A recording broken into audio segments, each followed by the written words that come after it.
গতকাল বেশ কয়েকটা গুরুত্বপূর্ণ ইতিবাচক ঘটনা ঘটে গেছে যা আমাদের রাজনৈতিক বিজয়ের কাছাকাছি নিয়ে গেছে। প্রথম কাজ, প্রধান উপদেষ্টার আয়নাঘর পরিদর্শন। কেন এটা গুরুত্বপূর্ণ আসেন বুঝে দেখি। আমরা আয়নাঘরের কথা প্রথম জানতে পারি নেত্র নিউজের একটা প্রতিবেদনে 22 আগস্ট 2022 সালে। সারা দুনিয়া চমকায় ওঠে। কিছু ছবি বাইরে আসে আয়নাঘরের, কিভাবে বন্দীদের রাখা হয়, কারা কারা আছে আমরা জানতে পারি। ওই প্রতিবেদনে আমরা জানতে পারি ব্যারিস্টার আরমান আর ব্রিগেডিয়ার আজমি ওই আয়নাঘরে আছেন। ওই মৃত্যুপুরী থেকে বেঁচে ফিরে আসেন একজন ভাগ্যবান সেনা অফিসার কর্নেল হাসিনুর রহমান। উনি আমাদের জানান এই ব্রিগেডিয়ার আজমি এবং আরমান বেঁচে আছে, ওইখানেই আছে। এইখানে শুধু আটকায় রাখা হইতো না, নির্যাতন চালানো হইতো। আপনি জেলে যান অপরাধ কইরা, কিন্তু জানেন আপনি কবে ছাড়া পাবেন, আপনার পরিবার জানে আপনি কোথায় আছেন, আপনার আইনজীবী আপনার পক্ষে সওয়াল জবাব করতে পারে আদালতে, আপনার পরিবার আপনার সাথে দেখা করতে পারে, আপনি জেলে বই পড়তে পারেন, নামাজ পড়তে পারেন, খেলাধুলা করতে পারেন, গল্প করতে পারেন, অসুস্থ হলে চিকিৎসা নিতে পারেন, ওখানে হাসপাতাল আছে, ভালো মন্দ খাইতে পারেন। এখানে কিছুই নাই, কোনো বিচার নাই, শুধু পশুর মতো আটকায় রাখা। আর এটা কোথায়? ক্যান্টনমেন্টের ভেতরে। নেত্র নিউজের প্রত্যেকটা বর্ণ সত্যি ছিল। এটা ছিল হাসিনার গোপন বন্দিশালা, যাদের কোনোভাবেই আইনত কারাগারে রাখা যায় না, দণ্ড দেওয়া যায় না, তাদের এই আয়না ঘরে রাখা হইতো। আমরা জানতাম একটা আয়নাঘর আছে, কিন্তু অবিশ্বাস্য হইলেও আমরা জানছি একটা না 700 থেকে 800 এরকম গোপন বন্দিশালা ছিল। বাংলাদেশে যত আয়নাঘর আছে প্রত্যেকটা খুঁজে বের করা হবে। সোফার আমাদের কাছে গুম কমিশনের ইনভেস্টিগেশন অনুযায়ী এবং সিকিউরিটি ফোর্সে যা ইনভেস্টিগেশন করেছে আমরা জেনেছি এটার সংখ্যা কয়েকশো, মেবি 700 থেকে 800, এবং এইটা আরও বের হচ্ছে। এই আয়নাঘর পরিদর্শনের অনুমতি পায় গুম কমিশন সেপ্টেম্বর মাসে। 3রা অক্টোবর আমরা জানতে পারি অনেক আলামত মুছে ফেলা হয়েছে, ভেঙে ফেলা হয়েছে দেওয়াল, রং করা হয়েছে নতুন কইরা। দেওয়ালে বন্দীরা অনেক কিছু লিখে রাখছিল, আমরা কিছু কিছু দেখতে পাচ্ছি এখনো আছে। তাদের কষ্টের কথা, তাদের যন্ত্রণার কথা লিখে রাখছিল, সেটা মুছে দেওয়া হয়েছে। জানুয়ারি মাসের 19 তারিখ সিদ্ধান্ত হয় প্রধান উপদেষ্টা যাবেন পরিদর্শন আয়নাঘরে। তারিখ ঠিক হয়েছিল 3রা ফেব্রুয়ারিতে পরিদর্শন হবে, কিন্তু সেটা স্থগিত হয়। 5ই ফেব্রুয়ারিতে নেত্র নিউজই জানায় আর্মির চাপে এই পরিদর্শন হচ্ছে না। সংবাদে ছাপা ওয়াকারুজ্জামান বহু আকাঙ্ক্ষিত এই শক্ত গুরুত্বপূর্ণ কাজটা করতে প্রধান উপদেষ্টাকে বাধা দিছে। এখনো সে গুম খুন নির্যাতনকারী ডাকাত প্রকৃতির দুর্বৃত্ত সেনা কর্মকর্তাদের পক্ষ নিয়ে প্রফেসর ইউনূসের সরকারের উপর নানা ধরনের বেআইনি এবং অন্যায্য অন্যায় চাপ সৃষ্টি করে যাচ্ছে এবং ভয়ভীতি দেখাচ্ছে। আয়নাঘরের বন্দী আজমি সাহেবকে ডেকে নিয়ে গেছিল ওয়াকার সাহেব, বলছিল স্যার এটা নিয়ে কথা বললেন না, আর্মির বদনাম হবে। আপনার কি দরকার স্যার, আপনি বলেন। তারপরে একটা কাজ করা হয়েছিল, জাতিসংঘের সাপোর্ট আনা হয়েছিল। আর্মি চিফ যেন চাপ অনুভব করে সেনাপ্রধানের সাথেও দেখা করছিল, কাম হয় নাই। টিএফআই যে আয়নাঘর ছিল ওইখানে প্রসিকিউশন টিম ভিজিট করতে গেছিল কিছুদিন আগে। যেদিন যায় সেদিন সেখানে একটা বালতিতে 5টা তাজা শক্তিশালী টাইম বোমা রাখা ছিল। প্রসিকিউশন টিমের একজনের চোখে ভাগ্যক্রমে বাড়ায় থাকা একটা তার চোখে পড়ে, তাই কোনো দুর্ঘটনা ঘটার আগেই সেই বোমাগুলোকে নিষ্ক্রিয় করা হয়। এতই শক্তিশালী ছিল সেই বোমা যে পুরা বিল্ডিং উড়ে যাইত। আল্লাহর কি কাম, হাসিনার বক্তিমা মারার ইচ্ছা হইল, পাবলিকে গেল খেপা।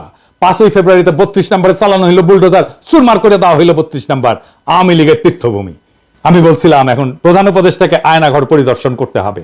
6 তারিখে সিদ্ধান্ত হইল তিনি যাবেন, সেটা বাস্তবায়ন হইল। তাহলে বুঝতে পারছেন 5ই ফেব্রুয়ারিতে 32 নম্বরে বুলডোজার চালানো কত বড় রাজনৈতিক বিজয় ছিল। ওয়াকারুজ্জামান পিছায় গেছিল, সে বাধ্য হয়েছে জনতার চাপে পিছু হটতে। এইখানে সামি আলাপ তুলছে আল জাজিরার এক একটা ইউনিট আলাদা আলাদা, তাই আল জাজিরার তানভীর আছে, কিন্তু সামির ইউনিটকেও ডাকা হয় নাই।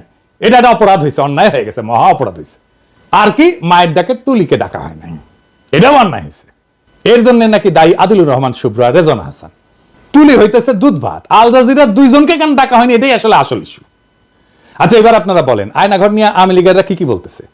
বলতেছে কেন 6 মাস লাগলো ভিজিট করতে, বলতেছে না এটা এই সময় বানানো হয়েছে, বলতেছে না রং কেন নতুন, এটা বলতেছে না এটা নাটক, বলতেছে না। এখন বলেন এটা কোথায়? ক্যান্টনমেন্টে তো। কারা বাধা দিছে ভিজিটে? সেনাপ্রধান তো, তাই না? নেত্র নিজে বলছে তো। আর জেনারেল বাধা দিছে, আলামত নষ্ট করছে ডিজিএফআই। ডিজিএফআই কারা থাকে? সেনা অফিসাররা থাকে, তার আন্ডারেই তো ছিল। তাহলে আজকের আলাপ কি হওয়া উচিত? আজকের আলাপ হওয়া উচিত ছিল সেনা প্রধানের অপসারণ, ঠিক কিনা বলেন? অন্তত সেনা প্রধানকে জবাবদিহি করতে বাধ্য করা। কিন্তু সামি আলাপ নিয়ে গেল কোথায়? আদিলুর রহমান আর রেজনা হাসানের পদত্যাগ। কোন জিনিসটা পলিটিক্যালি গুরুত্বপূর্ণ? ওয়াকারের সমালোচনা নাকি এই 2 উপদেষ্টার সমালোচনা?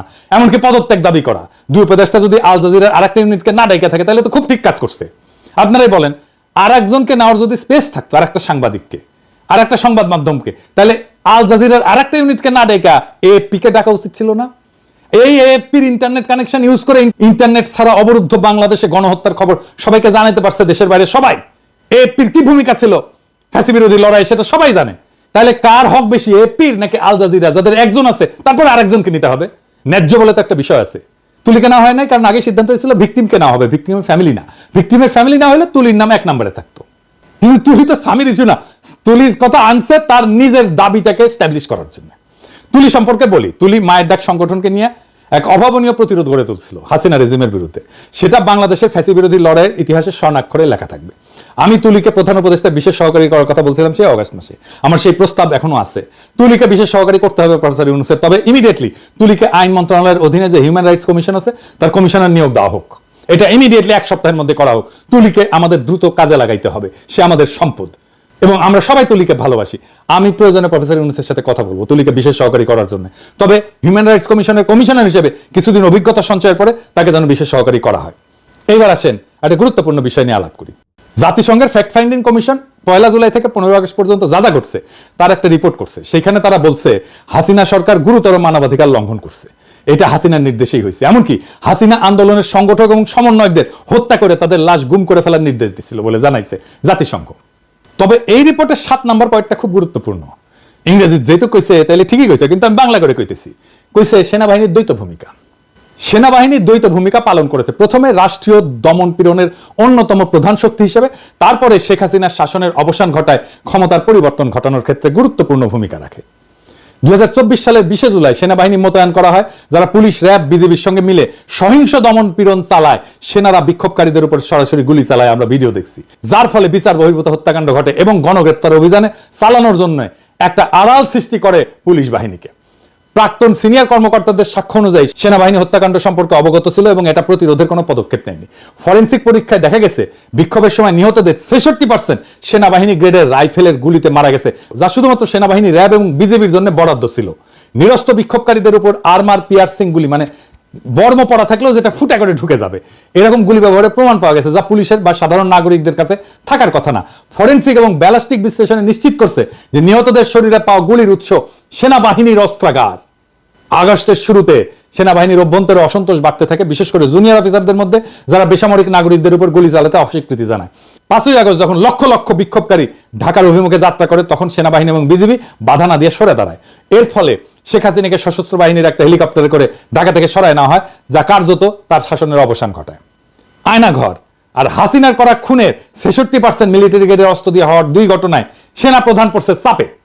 এখন সেনাপ্রধানকে বাঁচাইতে আসছে, সামি আসছে বাঁচাইতে। সেনাপ্রধান আর ডিজিএফআই এখন একটা আড়াল দরকার ছিল, যার পিছনে সে লুকাইতে পারে। সামি একটা তুচ্ছ বিষয় নিয়ে সেনাপ্রধানের দায়কে আড়াল করে দিল। যেই সময় সবচেয়ে বেশি সমালোচনা হওয়া উচিত ছিল আয়নাঘর আর মিলিটারি গ্রেডের অস্ত্র দিয়ে গুলি করে বিক্ষোভকারীদের হত্যা করার সেনাপ্রধানের ভূমিকা নিয়ে, সেই সময় দাবি করা হচ্ছে আদিলুর রহমান শুভ্র আর রেজওয়ান হাসানের পদত্যাগের। কারণ আল জাজিরার শুধু একটা ইউনিটকে ডাকা হয়েছে, 2টা ইউনিটকে কেন ডাকা হয় নাই? এই প্রসঙ্গে আমার একটা মজার একটা কৌতুক মনে পড়লো, স্বামী কিছু মনে করেন না। এক ছোট বাচ্চা শার্ট কিনবি, তো বাপে কইছে বাবা বাবা শার্ট কিনবো। তো বাপ কইছে যে বাবা আমি তো যাইতে পারবো না, তোমাকে টাকা দিলে তুমি কিনতে পারবা। হ্যাঁ কিনতে পারবো। 100 টাকা দিছে, বলছে দোকানদাররা কিন্তু খুব খারাপ বুঝছাও, তুমি যে দাম চাইবে না তার অর্ধেক বলবা। তো বলছে আচ্ছা ঠিক আছে বলবো। দোকানে গেছে, শার্ট পছন্দ হয়েছে, দাম চাইছে, কত দাম? বলছে 100 টাকা দাম। তো বলছে 50 টাকায় দেবেন? তো বলছে আচ্ছা ঠিক আছে তুমি 50 টাকাই দাও। বলছে 25 টাকায় দেবেন? বলছে আচ্ছা ঠিক আছে বাবা তুমি 25 টাকাই দাও। 12.5 টাকায় দেবেন? তখন বলছে বাবা তোমার পয়সা পয়সা দিতে হবে না, তুমি এমনি এমনি নিয়ে যাও। তাহলে আমাকে 2টা শার্ট দিতে হবে, মানে এমনি এমনি দিলেও 2টা শার্ট দিতে হবে। এই হইতেছে স্বামীর আবদার। আল জাজিরার 2 জনকে নিতে হবে, একজনকে ডাকলে হবে না। আপনার অ্যাক্টিভিজমের একটা গুরুত্ব আছে, আপনি একটা কিছু বললে দেশের মানুষ গুরুত্ব দেয়, তাই এই শক্তিকে আপনার দায়িত্বের সাথে ব্যবহার করতে হবে। আপনি দুম করে ইজাজের নিয়োগের বিরুদ্ধে লিখে দিলেন। আমি কিন্তু এই পজিশনের জন্য, এই ডিসিসির প্রশাসক পজিশনের জন্য আপনার কাছে একটা রিকমেন্ডেশন চাইছিলাম, আপনি দিছিল না একজন, কি মনে আছে নিশ্চয়ই, কিন্তু আপনি যার নাম রিকমেন্ড করছিলেন ওনার নাম আপনি রিকমেন্ড করতে পারেন না। এটার বলে কনফ্লিক্ট অফ ইন্টারেস্ট। এজাজ ভালো ছেলে, দক্ষ আর উদ্যমী ছেলে, ফ্যাসিবাদের বিরুদ্ধে লড়াই করা ছেলে, একজন সলিড ছেলে, ওরে আপনি যে ডিসক্রেডিট করলেন, ও কাজ করার উৎসাহ পাবে, ওর মনটাই তো ভেঙে দিলেন প্রথমে শুরুতে। বিশ্বাস করেন এজাজের জায়গায় যদি আমি হইতাম না, আমি জয়েনই করতাম না। শুভ্রভাইয়ের জায়গায় যদি আমি হইতাম, আমি স্ট্যাটাস দেওয়ার 5 মিনিটের মধ্যে পদত্যাগ করে দিতাম। দুর্বল করলাম না তোর উপদেষ্টাগিরি। সত্যি করে বলেন তো এজাজকে কি আপনি চিনেন, যে সে কি কি করে? প্রফেসর ইউনূসের সরকারের অনেক দুর্বলতা আছে, ব্যর্থতা আছে, কিন্তু এটা তো আপনার শত্রু সরকার না। আমাদের সরকারের সমালোচনা করতে হবে, আমি মানা করতেছি না, কিন্তু সমালোচনার লক্ষ্য হবে সরকারকে যেন গতিশীল করা যায়, সরকারকে যেন বিপ্লবী চরিত্র ধারণ করতে সাহায্য করা যায়। 5 ফেব্রুয়ারির পরে যে নতুন সুযোগ তৈরি হয়েছে, সেই সুযোগকে আমাদের কাজে লাগাইতে হবে, যেন আমরা ফ্যাসিবাদের অবশেষকে আরো বেশি দূর করতে পারি। প্রফেসর ইউনূসের সরকারের অদক্ষতা আছে, কিন্তু আন্তরিকতায় কোনো ঘাটতি নাই। আমি সবাইকে আহ্বান জানাবো, সরকারকে শক্তি যোগান, সরকারকে দুর্বল কইরা তার মনোবল ভেঙে দেওয়ার চেষ্টা করবেন না। অনেক সমস্যা আছে আমাদের সামনে। পরিশেষে ভলকার তুর্কের কথায় আসি। উনি বলছেন কোন রাজনৈতিক দলকে নিষিদ্ধ করা উচিত না। ইংরেজি যেহেতু কইছেন, ঠিকই কইছেন তাইলে। তবে আওয়ামী লীগ তো রাজনৈতিক দল না, ওইটা একটা মাফিয়া সংগঠন। ওরে আমরা নিষিদ্ধ করব না, না অবশ্যই না, আমরা নিষিদ্ধ করার লোকই না, আমরা অত খারাপ লোক না, ওরে আমরা নিশ্চিহ্ন করে দেব ইনশাল্লাহ। ইনকিলাব জিন্দাবাদ।